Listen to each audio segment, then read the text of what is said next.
everybody and welcome along to a brand new video where today I'm continuing a series which I started last week, which will run sort of in conjunction alongside Series 12, looking at the fan response to each episode of Series 12, kind of looking at, yes, this may be what the audience viewing figures were for an episode, but was it actually popular among the fan base? And being able to use all of your guys' comments to help me try and figure that out. So yes, we got off to a good start last week, with Spyfall Part 1 being pretty generally well received, I think it's fair to say. There were a couple of, obviously, naturally a couple of negative comments, but it felt like generally there was very much a wave of positivity about the programme.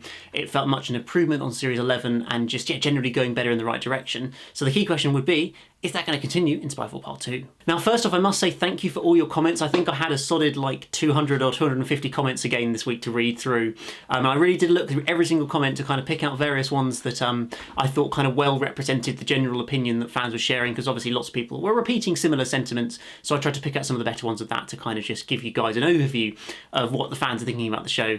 Obviously, I'm sorry I can't include you all in this video. I'd love to, but hopefully over the coming 8 more weeks of this, after this week's one, I'll be able to include more and more of you in these videos. As always, do just let me know in the comments below or in any YouTube community posts after Orphan 55, next week's episode has aired. Post your review, your sort of short review down below with whether you either love it or hate it, and give a little bit of a reason why. And you never know, you might end up in this video this time next week. So let's get cracking with this week's one for Spyfall Part 2. First, I've got a comment coming from Jeevan John. Thank you for your comment. I know you comment quite a lot and I've seen you on lots of videos, so thank you very much. Who says, "It was amazing. I really loved the historical side of the story and especially loved how we also got to see the interior of the Master's TARDIS. I really loved how we saw a serious and angry side to 13 towards the ending when she discovers that the Master had destroyed Gallifrey.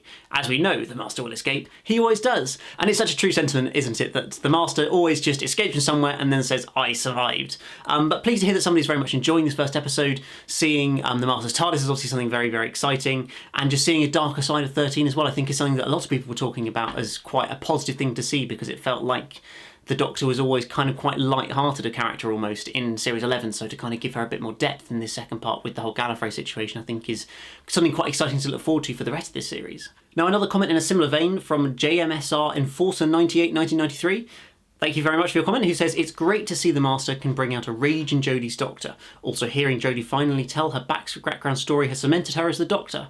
I was waiting for it. She's been the Doctor from her first episode, but this truly hit it home. Because her Doctor is such a happy-go-lucky person, it's tormenting to see her half smile and say, 'another time,' and then go to a place where she's alone and look absolutely soul-destroyed. I'm a little nervous about this whole time as child thing, but we'll see where that ends up."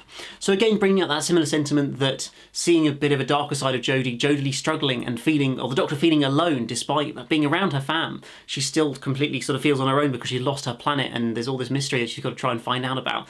It sort of, I think, just gives the Doctor so much more to work with in this series, and for Jodie's character, just trying to develop the character of the Doctor.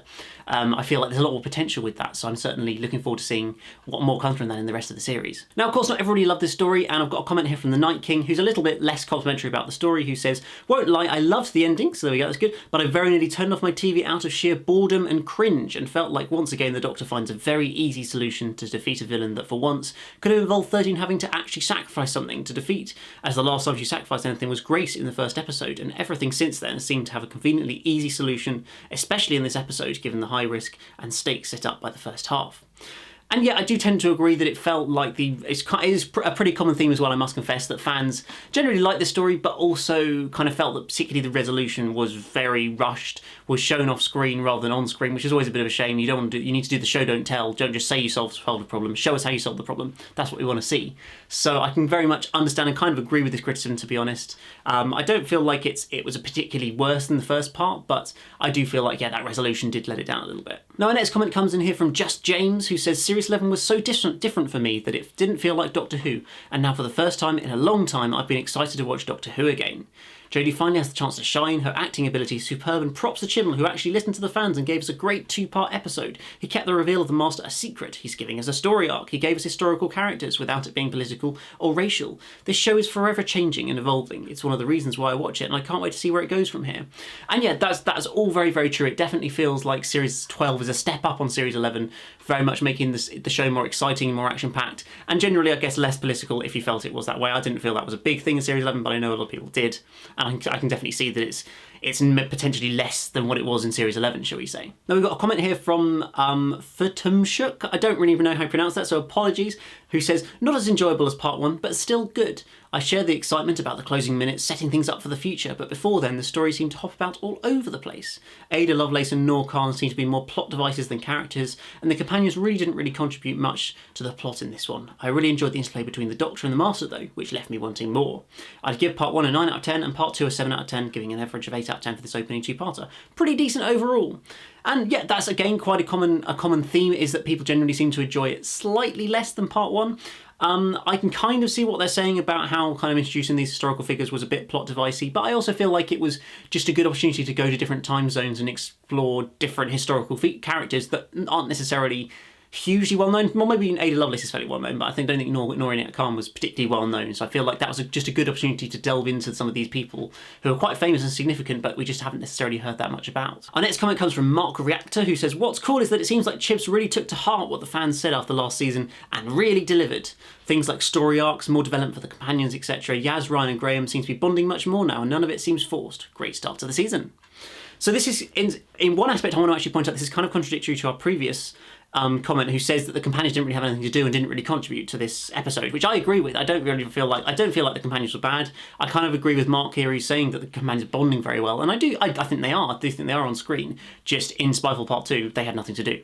That they were just trying to keep themselves alive until the Doctor saved the day. It was basically all the thing they service towards the plot of the story, which is a little bit of a shame and definitely lets the story down a little bit, but I don't think it's catastrophic, and I just hope that we see a bit more of them doing a bit more in future episodes in this series. We've got a nice comment here from Bob Dallas, who says, Spyfall Part 2 was the best episode since World Enough and Time. Series 12 might be controversial, but at least it has an impact, unlike the last series. It seems like Chibnall actually listened to criticism, and now we're starting with a bang.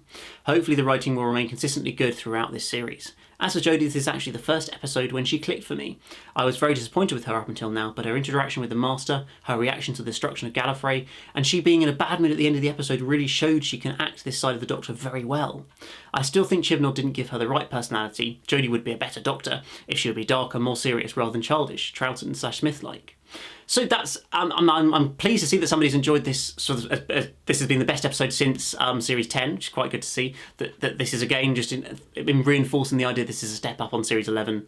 I'm pleased to hear that they enjoyed Jodie's Doctor a little bit more. I think some people are still a little bit unsure about Jodie's Doctor. I feel like more than maybe previously, but maybe I'm reading too much into it. I mean, generally feel people are very, very positive about Jodie's Doctor. I feel very positive about Jodie's Doctor. I feel like she needs a little bit more of a darker stuff to work with, which looks like what we're going to get in Series 12. But there also does seem to be a few people who are still not quite convinced about her, and that's okay, I can understand that, and thank you very much for your comment, Bob. I've got another comment here from Katie Ruby, who's mentioning one of the similar things about the companions. It's a shame, but I didn't think the companions were very important in this episode at all. I realised the story was centred on the Doctor and the Master, but they had no role in the story at all, and they didn't help solve anything. I hope as the series goes on that we see more of them, because as a viewer I still feel very disconnected from them. And yep, that's absolutely understandable. I kind of tend to agree with that to an extent. I don't necessarily feel disconnected from them, but I do feel like they didn't have much to do in this story. Now we've got a good comment from Gregor Deacon here. Thank you very much for your comment, who says, I personally think this episode was much better as a whole compared to the first. The only thing that makes the first better, in my opinion, would be the reveal, but then again, the reveals we've had in this episode were even bigger, lore-wise. I personally do like the darker direction being taken there. There were a couple scenes that made me think we might be coming up to the Valley Yard next season because of some subtle dark decisions made, i.e. the Doctor abandoning the Masters of the Nazis, knowing the future and context of that time period, the lack of empathy previously had for the Master as an ex-friend, wiping the memories against the will of Lovelace regardless of good intentions, and finally revealing the Master's treachery and allowing them to just be taken. I know it's highly unlikely, I just feel we're going to see the Doctor really push the boundaries this season of right and wrong. And I think that's a really, really interesting point that the Doctor did do. I'm not going to say things that are out of character in this episode, but given that she seems so kind of generally very happy, smiley, caring, wants to look after everybody, there were moments where she was maybe surprisingly ruthless as the Doctor, I guess, maybe sort of thinking about that comment and what it says there. I can kind of see that. And so I'm not convinced it's going to be the Valley Yard, but I'd be very intrigued to see if that's going to play out into anything later in the series. Now I've got a comment from here from Stan Elweck, praising the Master in particular, saying, I'm really loving Sacha Dhawan, his acting ability to feel like he's about to explode, but who looks like he's trying to keep that rage in is so liberating and exciting. The idea that his rage rage can destroy Gallifrey doesn't feel far-fetched, as we saw this unhinged man throughout the episode and part of the last. Whether he is pre-Missy or post-Missy, whatever he learned has pushed him past a rationale level of sanity, and I'm counting down the days until he pops up again. Let's hope he isn't wasted in this season. And yes, that's probably one of the most common themes in all the people's comments and fans' comments, is how much they loved the Sacha Dhawan Master, how much I love the Sacha Dhawan Master as well. He was brilliant. He really had such a range of sort of emotions. I think he really brought out several different incarnations of the Master, and it's a really good point that whatever he's learned that's caused him to destroy Gallifrey, but like that's pretty major to want to just go and destroy Gallifrey over what he's learned, and that's just why he's so crazy and unhinged and just killing people left, right and centre, because something has really kind of changed him in the head basically around Gallifrey. So it's going to be intriguing to see what that is. But yeah, really pleased to see lots of very, very positive comments about Sacha Dhawan. Our next comment comes from John S, who says, a messy conclusion to part 1, but with enough good stuff to hold the attention. Love the time hopping Dhawan, some ham moments aside, and the epic scale. On the other hand, the Kasavin had so much potential but were criminally wasted, and Daniel Barton felt like a spare part. The arc promises huge things and could be amazing or a disaster. Overall, a solid start to the series, 6 out of 10. So a reasonably, not harsh review of it, but not the most glowing review of the episode. I do tend to kind of agree that the Kasavin didn't really end up ultimately going anywhere, and as we all know, the resolution was done pretty quickly. And Daniel Barton, I feel like he had enough to do in this episode. Some of it was maybe a little bit pointless, but I didn't feel like he's necessarily a spare part, just he wasn't quite the same kind of driving force of the episode like we saw in part 1. Our next comment comes from Phrygian, who says, so far this series is much better than the whole of Series 11. Last series the Doctor was too over the top, silly and childish, but the Master and the destruction of Gallifrey could bring out her darker side, like when she threw the phone at the end of the last episode. I prefer the darker side of the Doctor, so I hope this impacts her behaviour in future episodes. Maybe a side character dies and she isn't as sympathetic, or her anger influences her decisions at the expense of a side character, and her companions pick up on it and she eventually reveals what happened to Gallifrey to them, and they go there for the finale to find out who the Timeless Child is and the truth of the Time Lords. So again, yes, we're playing into the darker side of the Doctor that it looks like certainly people are theorising might be explored in this series, linking into the whole Gallifrey Timeless Child arc. It's certainly something I want to see, and clearly it's what you guys want to see as well. Now we get to just the last few comments. We've got one here from Bradley Willard, who, thank you very much for your comment. I know you comment a lot on my videos, and thank you, I always enjoy reading them, who says, part 2 was definitely an improvement over part 1, but as a whole, I still think that the story felt slightly vanilla and bland. Sacha Dhawan's performance was superb though, although at times he came across as too much like a hyperactive John Sim clone. He truly excels in the parts where he was more calm, serious and cunning. All of the scenes between the Doctor and the Master were the highlights of the episode for me, and it's clear that Jodie and Dhawan share strong chemistry together. I'm going to rate Spyfall as a whole a 5 out of 10. It wasn't brilliant, but it wasn't abysmal either. So somebody there who didn't necessarily enjoy Spyfall all that much, which is perfectly fine and acceptable. I hope hopefully series 12 will continue to improve for you rather than be a little bit disappointing, shall we say. We've got another comment here from Lung Barrow Productions, who says, I thought this episode was decent, not as good as part 1, but still pretty enjoyable. I felt it was a little rushed at some points, and 13 still has an exposition problem. However, I did like the end when she became less silly and more serious. Also, Sacha Dhawan as the Master was probably the highlight of the episode. He brought a schizophrenic side to the Master I don't feel we've seen before. I also like how the end feels like Chibnall giving Moffat the finger. Overall, I give it a 6 out of 10. And I like that last little comment there, that it feels like RTD destroyed Gallifrey, Moffat did all the effort in to get it back, and the Chibnall's just gone, boom, we're going to destroy it again. So yeah, it can feel a little bit like that sometimes, can't it, I think. And then our final comment here comes from Jacob Lockett, who says, part 2 was an overall improvement over the last episode. It was paced pretty well, with plenty of time hopping. I miss time hopping. The episode felt very Moffat-y in places, especially when you take into consideration the way the companions survived the falling plane disaster. I loved that Neil scene, as it felt very mature and tense. I'm very happy Gallifrey was brought back to the programme, with Gallifrey being ignored for the past 2 seasons. I felt that the show was losing the driving force that kept it moving forward. Not now. I do find it strange that Gallifrey was still trapped in the Pocket Universe. In Hellbent it had escaped its hiding place and was stuck at the very end of known space. Still, a great new mystery surrounding the tunnels has been introduced. The show can go anywhere now. And yeah, I think that's a kind of a good summation of what people felt about this episode. And certainly the ending of this story was that although some people are maybe a little bit worried about the possibility of Gallifrey coming back and exploring some lore in relation to Gallifrey and the Time Lords, generally it's just a very, I think, exciting idea that presents so many opportunities and possibilities for what we could see happening. It's a great opportunity to theorise, and I think generally the fans seem to be very, very excited about that. So yes, thank you so much for all of your comments. I really enjoyed reading them all, and thank you to the ones who made it into the video. I'm really sorry if you didn't on this occasion, but do keep submitting comments every week with your review of each episode, and you never know, you might get in one of the ones in the future weeks to come. And so think I could overall say that Spyfall Part 2 was generally pretty much on a par with Part 1. Some people thought it was slightly better, some thought it was slightly worse, but I think it was generally a well-enjoyed two-part story as a whole, setting up lots of possible things for the future that the fans generally are very much engaged with, and I think the key comment is much better than Series 11. So yes, I hope you guys have enjoyed this video. Let me know your thoughts on Spyfall Part 2 down in the comments below.